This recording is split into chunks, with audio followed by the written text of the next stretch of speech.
جب آپ اسے اسکالر کے نقطۂ نظر سے پڑھتے ہیں وہ ایک الگ نقطۂ نظر ہے.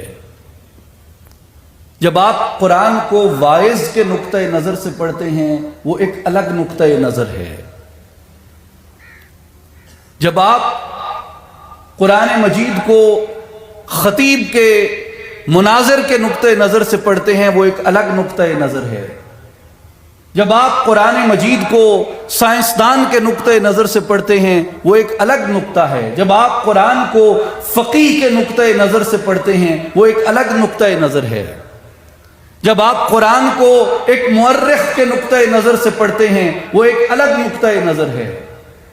جب آپ قرآن کو ایک حکمران یا سیاستدان کے طور پہ پڑھتے ہیں وہ آپ کی رہنمائی کرتا ہے مگر وہ ایک الگ نقطۂ نظر ہے.